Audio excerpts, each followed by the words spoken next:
वज़ीर ख़ारजा और नायब वज़ीर आज़म इसहाक़ डार आज लंदन पहुंच रहे हैं। अमेरिका के साथ पाकिस्तान के ताल्लुकात इस वक्त बेहतरीन पोजीशन पर, हिल्टन पार्क लेन होटल पर, और उसमें बरतानिया बरसत 1000 से ज़ायद मुस्लिम लीगी कारकुनान ने शिरकत करनी थी, उसको मुलतवी कर दिया गया। पाक फौज ऑन ग्राउंड KPK में मदद कर रही है सलाम मुतासरीन की। मैं हूं अजहर जावेद और आज के इस वीलॉग में हम बात करेंगे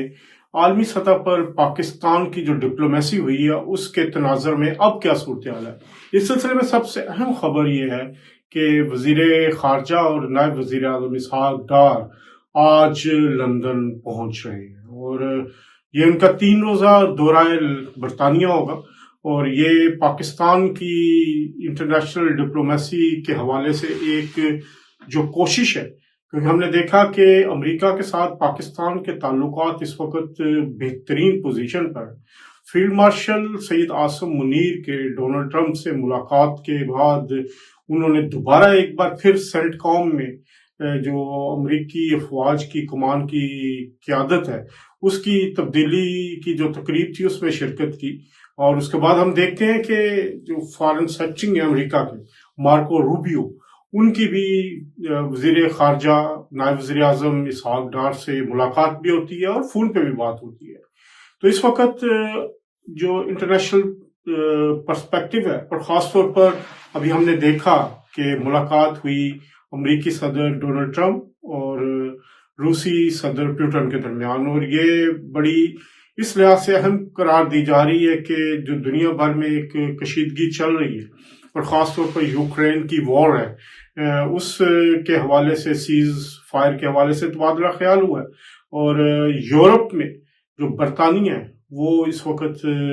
यूक्रेन के साथ खड़ा है और उसके दीगर इत्तेहादी जो है फ्रांस और जर्मनी वगैरह भी, वो भी इस हवाले से काफ़ी फिक्रमंद हैं, क्योंकि जो भी अगर सीज फायर होता है और अगर सीज फायर के दरमियान कोई ऐसी मामला तय होते हैं जिसमें यूक्रेन के मफादात का ख्याल नहीं रखा जाता तो बरतानिया सबसे पहले आवाज़ उठाएगा, बल्कि उठा भी रहा है। और जो अमेरिका के पाकिस्तान के साथ ताल्लुकात हैं और अमेरिका के जो भारत के साथ ताल्लुकात हैं उसके तनाज़ुर में अगर देखें तो अमेरिका इस वक्त पाकिस्तान के साथ खड़ा नजर आ रहा है। बरतानिया कुछ अरसे पहले तक, जब तक जंग नहीं हुई थी, हमने एक वाज़ेह शिफ्ट उसका देखा भारत की तरफ, जब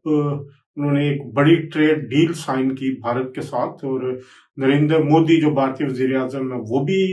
यहाँ बरतानिया आए और उसकी जो है वो साइनिंग सेरेमनी भी हुई। अब इस तनाज़ुर में नायब वज़ीर आज़म इसहाक़ डार जो लंदन पहुंचे हैं वो क्या करने जा रहे हैं, उसके उनका ये दौरा जारी बात है एक सबसे अहम जो मामला है कि दोनों ममालिक के दरमियान जो ताल्लुकात हैं वो बड़े बेहतरीन रहे हैं, लेकिन गुज़िश्ता कुछ अरसे हमने देखा कि कुछ सर्द महरी भी थी, लेकिन वो आहिस्ता आहिस्ता जब से नई हुकूमत आई है उसमें काफ़ी बेहतरी आई। और ख़ासतौर पर एक सबसे बड़ा जो इशू था वो PIA की बहाली थी, उस हवाले से भी जो काफ़ी पेशरफ्त हुई और डिप्टी प्राइम मिनिस्टर का इसमें बड़ा अहम किरदार रहा है बरतानिया की हुकूमत के साथ मुज़ाकरात के हवाले से। और अब जो डिप्टी प्राइम मिनिस्टर है वो पहुंचे और इनकी अहम मुलाकातें यहाँ पर शेड्यूल है। यहाँ ब्रिटिश पार्लियामेंट के अरकान से वो मिलेंगे और ये पहला अहम दौरा होगा उनका पाकिस्तान और भारत की जंग के बाद से। पाकिस्तान का एक आला सती डेलीगेशन आया था बिलावल भुट्टो जरदारी की क़यादत में और उसने बड़ा अहम और बड़ा ज़बरदस्त यहाँ पर इम्पैक्ट छोड़ा था, उनकी बड़ी अहम मुलाकातें हुई थी। तो अब वज़ीर ख़ारजा और नायब वज़ीर आज़म इसहाक़ डार खुद आए हैं और पाक भारत कशीदगी के हवाले से, क्योंकि अभी भी ये खदशा जाहिर किया जा रहा है और जो तकरीर भी की नरेंद्र मोदी ने भारत के यौम आज़ादी पर, उस पे भी उन्होंने जो अपनी एक पाकिस्तान के खिलाफ दुश्मनी और जंग की कंटिन्यूटी के हवाले से जो उनके ख्यालात थे उनको लेके पाकिस्तानी हुकूमत ऑलरेडी अपने मामलात को आगे बढ़ा रही है। वज़ीर आज़म शहबाज शरीफ की क़यादत में फील्ड मार्शल सईद आसिम मुनीर और ख़ास तौर पर अगर देखें इसहाक़ डार जो नायब वज़ीर आज़म है और वज़ीर ख़ारजा भी हैं, उन्होंने प्री वार और पोस्ट वार बेहतरीन जो इंटरनेशनल डिप्लोमेसी की इनिंग खेली है। अब ये दूसरी लीग करार दी जा सकती है इसहाक़ डार برطانیہ کے دورے پہ آ کر برطانوی حکومت کو بتائیں گے، پاکستان کے موقف کے بارے میں بتائیں گے، پھر یہاں کے لوگوں سے انٹریکٹ کر رہے ہیں، وہ برطانوی ممبران پارلیمنٹ سے ملیں گے، ان سے جو نشست ہوگی اس میں بھی وہ پاکستان کے موقف کے حوالے سے جو ہے وہ ان کو اپڈیٹ کریں گے۔ تو امریکہ میں جو الاسکا میں ہونے والی ملاقات ہے جو ڈونلڈ ٹرمپ اور پیوٹن کے درمیان ہوئی ہے، وہ یورپ کے مستقبل کے لیے بھی بڑی اہم ہے۔ اس کے بعد یہاں پر سیز فائر کے بعد پیس کیپنگ جو افواج ہے ان کی بھی ضرورت ہوگی، اور جو برطانیہ ہے اس کا بڑا اہم رول ہے یہاں فیصلہ سازی میں۔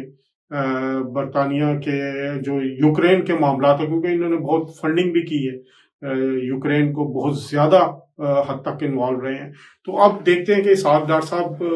جو یہ ملاقاتیں کرتے ہیں ان کا کیا امپیکٹ ہوتا ہے، اور ابھی کیونکہ پی آئی اے کے معاملے پہ بھی بہت سارا کام ہونا ہے، ابھی فائنل پرمیشن پینڈنگ ہے، اور ابھی تک جو پہلی پرواز ہے جو مانچسٹر آنی ہے پی آئی اے کی، اس کا بھی شیڈیول طے نہیں ہو پایا، اور ابھی بھی لنڈن کی پرواز کے بارے میں بھی ابھی حتمی طور پر نہیں پتا۔ تو کچھ باتیں اس پر بھی ہوں گی، اور امید ہے کہ اسحاق ڈار صاحب اس چیز کو فائنلائز کر کے جائیں گے۔ تو یہ بڑا اہم دورہ ہے اسحاق ڈار صاحب کا برطانیہ کا، اور اس میں ایک اور اہم بڑا ان کا مصروفیت تھی، وہ تھی مسلم لیگ نون برطانیہ کے زیر اہتمام ایک جلسہ ہو رہا تھا یہاں لندن میں ہلٹن پارک لین ہوٹل پر، اور اس میں برطانیہ بھر سے 1000 سے زائد مسلم لیگی کارکنان نے شرکت کرنی تھی، اس کو ملتوی کر دیا گیا۔ ملتوی کیوں کیا گیا؟ ملتوی ایک بہت اہم کاز کے لیے کیا گیا، اور وہ کاز ہے کہ کے پی کے میں جو حالیہ سیلاب آیا ہے، قدرتی آفت آئی ہے، جس میں 200 سے زائد افراد شہید ہو چکے ہیں، اور پوری حکومت پاکستان کے پی کے متاثرین کے ساتھ کھڑی ہے۔ یوم سوگ بھی منایا جا رہا ہے، این ڈی ایم اے کو ہدایت کی ہے وزیر اعظم نے، اور ان کی ہدایت پر پوری ایفرٹ کی جا رہی ہے۔ اس کے علاوہ فیلڈ مارشل سید عاصم منیر نے بھی پاک فوج کو پوری ریلیف ایفرٹس میں آگے رہنے کا حکم دیا ہے، اور اس وقت پاک فوج آن گراؤنڈ کے پی کے میں مدد کر رہی ہے سیلاب متاثرین کی، اور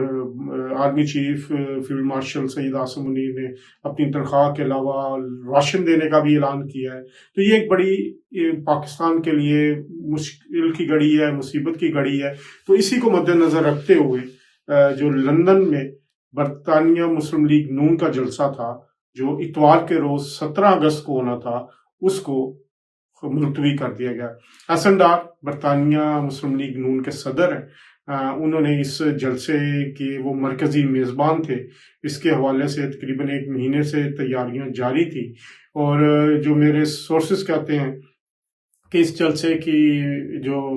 انتظامات تھے، ہال کی بکنگ تھی، باقی ساری چیزیں تھی، اس پر تقریباً 1 لاکھ پاؤنڈ خرچ ہو چکا ہے، ایڈوانس میں یہ پیسے دیے جا چکے ہیں، اور ہوٹل کے انتظامات کے لیے بھی دیے جا چکے ہیں، باقی انتظامات کے لیے بھی جو وہ 1 لاکھ پاؤنڈ کے قریب جو رقم تھی وہ خرچ ہوئی ہے۔ اور لیکن اظہار یکجہتی کے لیے deputy prime minister Ishaq Dar صاحب نے جلسے کے منتظمین سے ریکویسٹ کی تھی کہ یہ مناسب موقع نہیں ہے کہ ہم اس قسم کی کوئی تقریب کریں، تو ان کی ریکویسٹ پر صدر مسلم لیگ نون برطانیہ حسن ڈار نے یہ جلسہ ملتوی کر دیا ہے۔ تو اب یہ جلسہ جو ہے لیٹر کسی ڈیٹ پہ ہوگا، لیکن یہ ایک بڑا اچھا جسچر ہے مسلم لیگ نون کی طرف سے، جس سے کہ ہمیں جو کے پی کے میں حالانکہ تحریک انصاف کی حکومت ہے، لیکن ہم نے دیکھا کہ وزیر اعلیٰ پنجاب مریم نواز شریف صاحبہ نے فون کیا وزیر اعلیٰ علی امین گنڈا پور کو، اور ان کو آفر کی کہ پنجاب کے پورے وسائل جو ہیں وہ آپ کو ہم دستیاب ہیں، جہاں ضرورت ہو ہم پنجاب آپ کی مدد کے لیے تیار ہے۔ تو اب پاکستان مسلم لیگ نون برطانیہ کی طرف سے یہ ایک بہت بڑا جسچر دیا گیا ہے کہ انہوں نے اظہار یکجہتی کے لیے کے پی کے عوام کے لیے جو پاکستانی ہیں، جو ایک بہت بڑی مصیبت وہاں پہ آ چکی ہے، 200-250 کے قریب لوگ اپنی جانوں سے ہاتھ دھو بیٹھے ہیں، اور بڑی تعداد میں لوگ بے گھر ہو چکے ہیں، زخمی ہیں، تو ان کے ساتھ اظہار یکجہتی کے لیے مسلم لیگ نون برطانیہ کے صدر حسن ڈار نے یہ جلسہ मुलतवी करने का ऐलान किया है। इसहाक डार साहब ने इससे खिताब करना था, तमाम तैयारियां मुकम्मल हो चुकी थी, लेकिन अब ये जलसा नहीं होगा। तो ये एक बड़ी अहम और पॉजिटिव डेवलपमेंट है कि मुस्लिम लीग नून सियासी इख्तलाफात के बावजूद जो है वो खड़ी है अपने के भाइयों के साथ। और इसमें एक बड़ी अहम बात कि मुस्लिम लीग नून के सदर मियां मोहम्मद नवाज शरीफ ने भी ये जलसा कैंसिल करने की हदायत की थी, और उन्होंने ये कहा था कि हमें जो के अवाम है उनके साथ खड़ा होने का। तो मुस्लिम लीग नून के कायद, मुस्लिम लीग नून के सदर मियां मोहम्मद नवाज शरीफ की हदायत पर सदर जो मुस्लिम लीग नून ओवरसीज हैं, इसहाक डार और नायब वजीर आजम भी हैं, डिप्टी प्राइम मिनिस्टर भी हैं, उनकी रिक्वेस्ट पर ये जलसा मुस्लिम लीग नून बरतानिया ने कैंसिल कर दिया है। आज तक की खबरों के लिए इतना। इंशाल्लाह मजीद खबरों के साथ दोबारा हाजिर होंगे, तब तक के लिए अल्लाह हाफिज।